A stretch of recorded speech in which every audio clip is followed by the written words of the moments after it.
Thank you, Mr. Chairman. Ms. McGee, uh, are undocumented immigrants contributing to the safety and recovery as essential workers during the COVID-19 pandemic?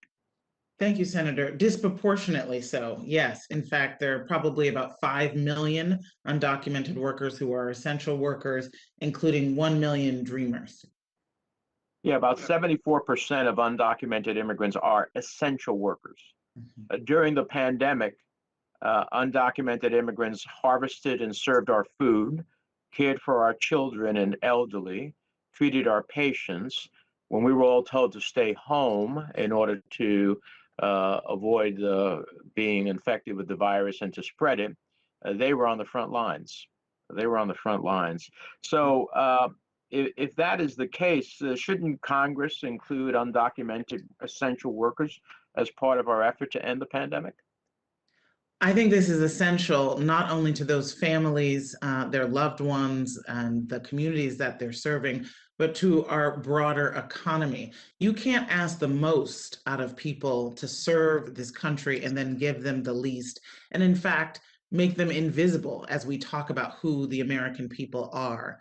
Those who have sacrificed so much during this pandemic, who have died disproportionately, served disproportionately, need to be included in pandemic relief.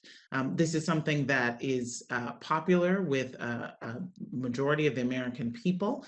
That essential workers, regardless of immigration status, should be eligible for things like what New York has passed, the Excluded Workers Fund, to allow cash assistance to people who have been excluded from all of the benefits of the past year that have gone to Americans during the pandemic.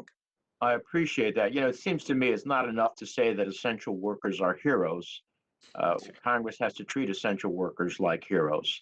And in my view, that includes providing a pathway to citizenship for undocumented workers so that, in fact, we don't continue to have an underclass in this nation that can be used in such a way that ultimately undermines, you know, income, wages, and other elements. It seems to me, both on the industry side and as the American people, we use these people at poultry plants, at meat packing plants. They're the ones who pick the crops in the field to put your breakfast food on the table. They're the ones who deliver when everybody else was staying home. They're the ones who were taking care of our elderly. I'm a little tired of hearing about people who are heroes, and then we treat them as far less than a hero. We don't even treat them appropriately. I hope we can do something about that.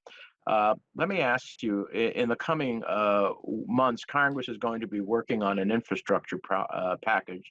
One problem I think doesn't get enough attention is how infrastructure affects access to good jobs. A study by the National Bureau of Economics showed that housing prices in high income, job rich areas have been increasing, and this has contributed to rising income inequality. So, Ms. McGee, does a lack of affordable housing in job rich areas limit workers' access to good jobs? It absolutely does. And in many ways, this type of segregation away from good jobs was done by design. And so I want to take a moment to applaud the way that the Biden administration is taking responsibility for past decisions to segregate and discriminate and to through the guise of urban renewal, make it difficult for Black and Brown communities to be connected to job rich areas. This is a massive problem affecting every part of the country in one way or another. And we do need to really invest in public transit and in affordable housing and to marry those two goals in ways that are going to green our economy and provide a lot more economic vitality to strategically disinvested neighborhoods across the country. Well, I appreciate you bringing both the transit equation and the housing equation together. I am in agreement. That's actually what my legislation on livable communities does. It marries transit and housing and looks at some of the redevelopment of our urban communities or other places that have that infrastructure in place, but that can now marry the opportunity to create housing, access to good jobs, and to be able to move it. And then the final point I'd make, I hope I've seen study after study in which diverse corporate board, senior executive management, procurement produces profitable corporations.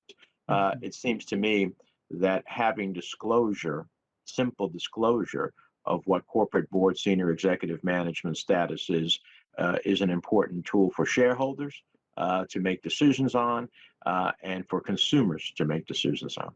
Thank you, Mr. Chairman.